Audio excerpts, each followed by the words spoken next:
Hey everybody, welcome to The Otherppl Show, a weekly podcast featuring in-depth interviews with today's leading writers. I'm Brad Listi, and I'm in Los Angeles. Thank you for tuning in. I appreciate it.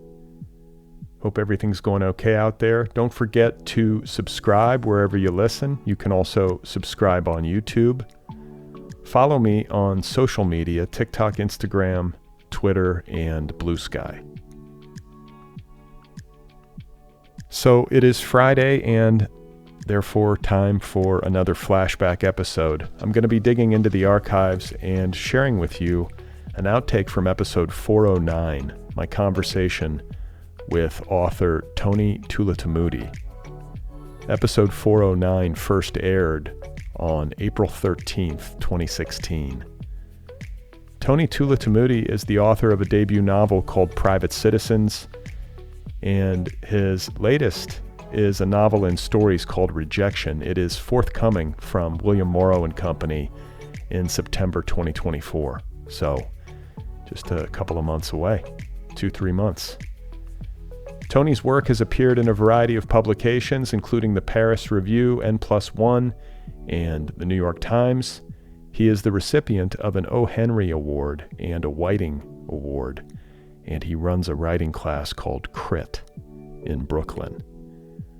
A flashback to episode 409, my conversation with Tony Tulathimutte, is coming up. A quick reminder before we get started that I do a weekly email newsletter. You can subscribe over at bradlisti.substack.com. Keep up with this podcast on a weekly basis. I also share a list of links to things that I've been reading and finding interesting. So if that sounds fun, go sign up over at bradlisti.substack.com. And if you would like to join the Otherppl Patreon community, that would be great. You can do so over at patreon.com/otherpplpod. Help keep this show going into the future. All right, so let's get going with today's flashback. Once again, I am going to be playing an outtake from episode 409, my conversation with Tony Tulathimutte. Episode 409 first aired on April 13th, 2016. A reminder that the full episode is available wherever you get your podcasts. So if you like what you hear in this flashback and you want more, go get it. Just look for episode 409. All right. I think that does it. Let's get started with today's flashback. Here I am, back in 2016, talking with Tony Tulathimutte. Which is the stuff that's less sort of immediately clickbaity and relevant, stuff having to do with millennials or San Francisco or Silicon Valley and tech and the way we live now, racial identity, stuff like that. He is, I think, the only reviewer who's actually talked about this character, Henrik, who's a quarter of the whole novel, and is a really significant one, but one that no reviewer seems to be quite as interested in as the character Will, who's a Silicon Valley guy and Asian. And we're talking about Christian Lorentzen. We're talking about Christian Lorentzen writing for New York Magazine. Right. Who called your book? He called your book First Great Millennial Novel. Did you reach out to him after that? Do you ever contact, if you read a review like that, do you email the reviewer to say thank you? You wonder whether or not this constitutes like a weird social quid pro quo. And, when I've reviewed books before, and I know that when I'm doing that, I'm never wondering whether or not I'm going to do this guy a favor. It's just you try to be as honest as possible in your review. I don't believe that he would have... To thank somebody for giving you a positive review sort of implies that maybe they wanted to make you happy, which is the furthest thing from their mind, right? So I don't want to insult anybody's professional integrity that way. That said, I did end up seeing around coincidentally at a party later, and I told him how much I appreciated the review, and Well, it's okay to say. I think it's okay to say, hey, thanks for the good read. I mean, that's what you wanted. It connected, and he was nice enough to say so in public. Yeah, after the fact. It's just it's strange. Do you ever find that within the literary community there's kind of a social omertà, where when people have done you a favor, then immediately you become bonded to them in a way that makes them very hard to later criticize or even speak objectively about, because Right. It's like, why would you say anything less than sterling about this reviewer who gave you such a great review?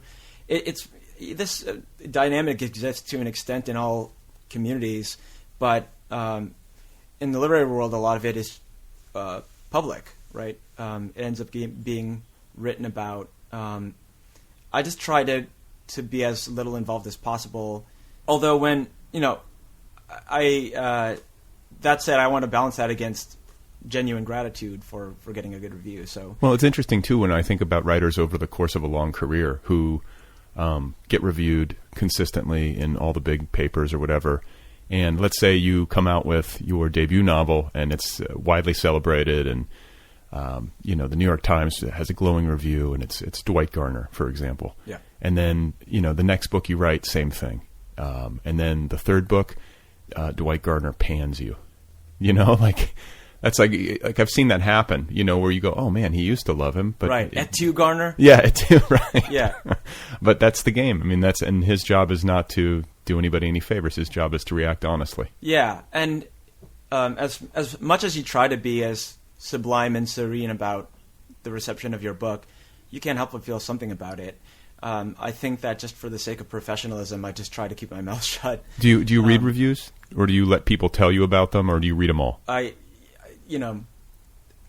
like a salamander. I'm just like so thin-skinned and permeable about criticism, and yet perhaps for exactly this reason, I find myself reading every single review, even tweets and Goodreads reviews and stuff. Are you Googling yourself? No, I do have Google alerts though. Okay. So when the big stuff comes out, I'm aware of it, and I'm trying for my own sake to barricade myself from it. But it's just, to the extent that writing becomes an act of self-reflection or definition, it's really irresistible to see how other people are responding to it. Yeah. Right? Because you want to see yourself reflected in that. Well, and also, you spent all these years writing this book, and you did it because you wanted to connect with people.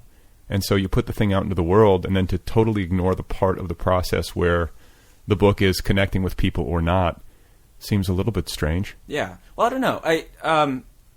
I mostly tried to just please myself with the book. I tried not to think about an audience at all. Which is not to say that I'm indifferent to its reception, just that I guess I shouldn't be surprised if people don't like the book, given that it was not written for them. You didn't even have like one reader in mind?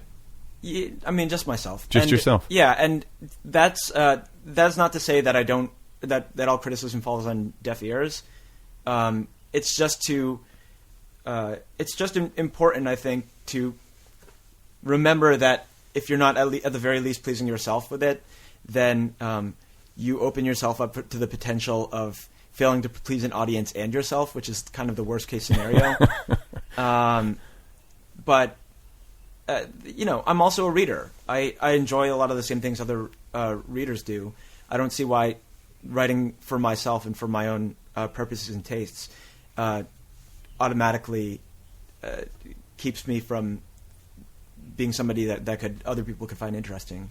Why did you write the book? Do you know? I mean, if you wrote it for yourself, you were trying to please yourself, but I think that over the course of a long project, having some driving sense of why, like a question you want to answer for yourself, or some philosophical problem that you want to sort of turn over at length.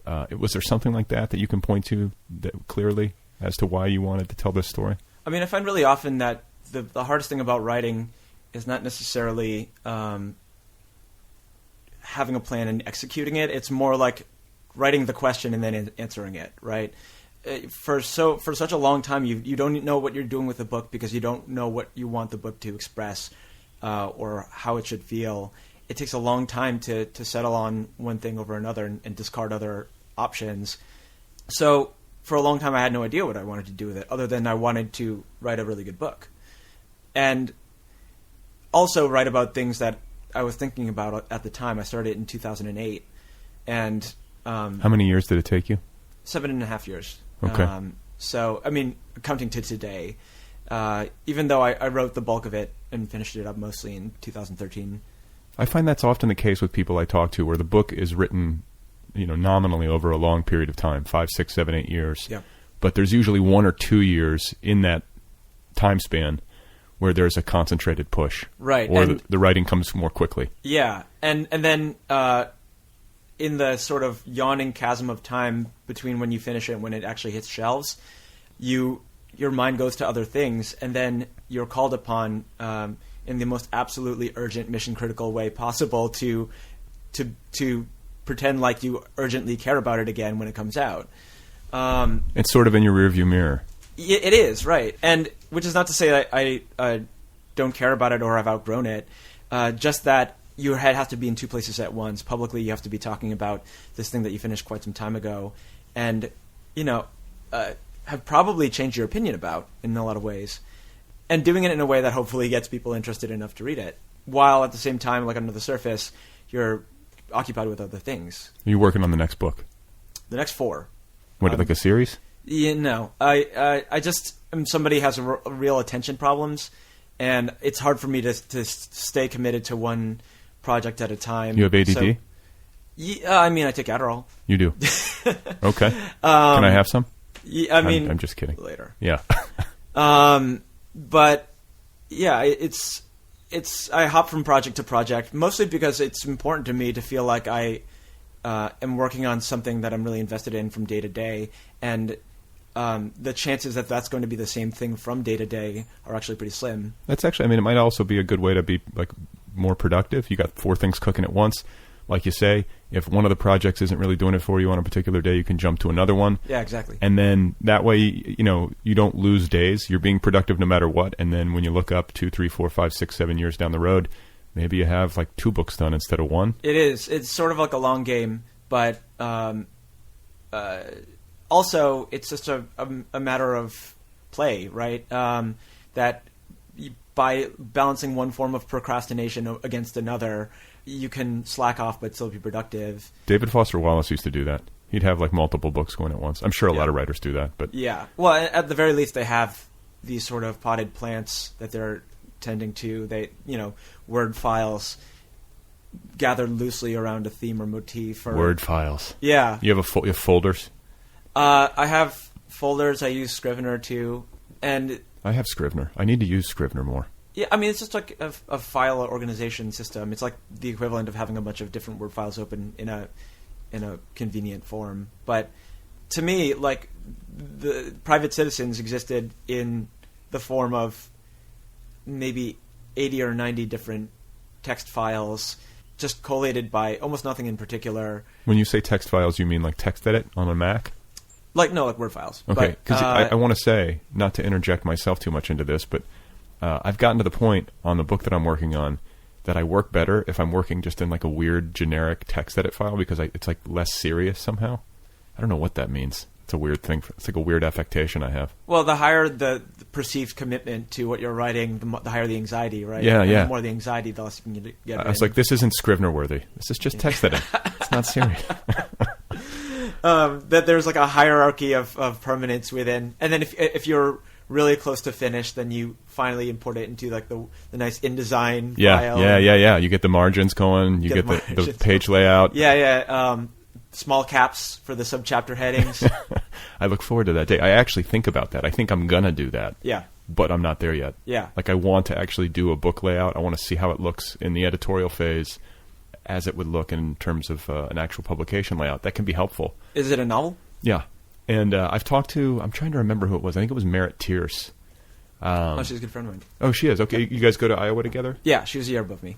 Okay. Well, I think I was talking to her, and I could be misremembering, but she was talking about how she, either in later stages or maybe even all the way along, had to write the book in a Microsoft Word layout that was book ready, essentially. Yeah. With the hard right justification, and it looks like a book on the page. Yeah. And that somehow helped her get a... She workshopped it like that, too. When she handed in manuscripts to workshop, they were laid out in, 2 pages to a single printer, 8.5 by 11 page.